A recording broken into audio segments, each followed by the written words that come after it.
Pastor John, here's a question about Bible reading and interpretation. It seems that the miracles of Jesus can be so situational that it can be hard to know what the takeaways are from the stories as we read them in the Gospels. How do you process the miracles of Jesus in your own personal devotions? I was reading, I think day before yesterday, in my trek through the Bible with McShane's Bible reading plan, Matthew 16. And Jesus says to the disciples, beware of the leaven of the Pharisees. So clearly he's using a metaphor. I say clearly. It wasn't so clear to the disciples. They start squabbling with each other about, oh, we didn't bring any bread. And Jesus is concerned or upset with us that we don't have any bread with us. And Jesus hears them, and he says to them, hey, don't you remember the 5,000 and the 12 loaves left over, and the 7,000 and the 7 loaves left over? How is it that you don't understand that I did not speak about bread? Now, when I read that in my devotions, I just stopped and I said, what is Jesus saying?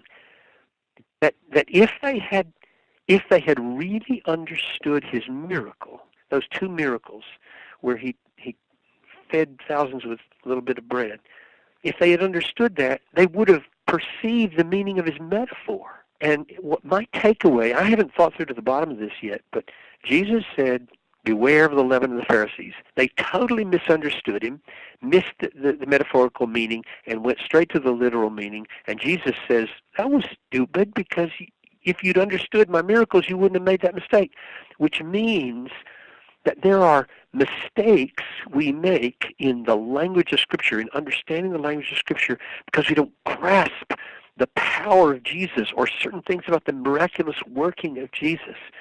And so the principle that I came away with was, oh God, let me know you. Let me know Jesus in all his works. Let me discern what the point of the feeding of the 5,000 was, so that when he says something oblique or metaphorical over here, I won't make the same mistake that the disciples did of just totally missing that he's talking about the teaching of the Pharisees and not bread.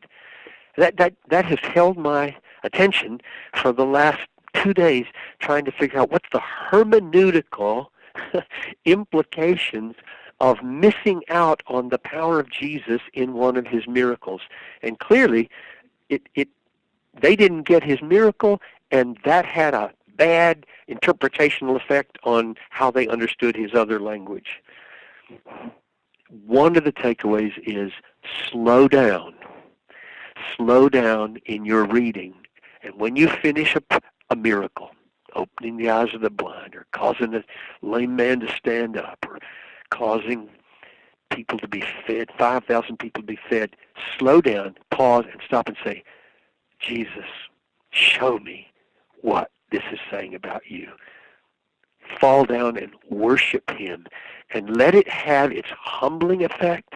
Let it have its strengthening effect. I have a friend, and I have a Christ who not only feeds 5,000, but gives 12 loaves or 12 baskets to the 12 men who were distributing it. That's just huge. In other words, I will take care of all your needs. I think, frankly, that's the essence of what they missed. The point of the feeding of the 5,000 for the disciples was the 12 baskets full left over, which means if you go ahead and give away what you don't have and think you don't have, you're going to get everything you need. So now when we come later and he says, watch out for the leaven of the Pharisees, their first thought's not going to be, oh, shoot, we don't have any bread. Their first thought's going to be something about, okay, what is it about the Pharisees that are going to undermine our faith? Then they'll start to see. So the takeaway is slow down and meditate. Nothing that I have said here demands any scholarly training. You don't need to know Greek here. You don't need to go to seminary here. You just need to slow down and pray and think and worship over the miracles of Jesus.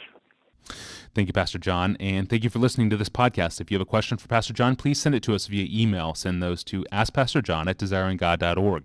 Please include your first name and your hometown. You can find thousands of other free resources from John Piper online at desiringgod.org. I'm your host, Tony Reinke. Thanks for listening.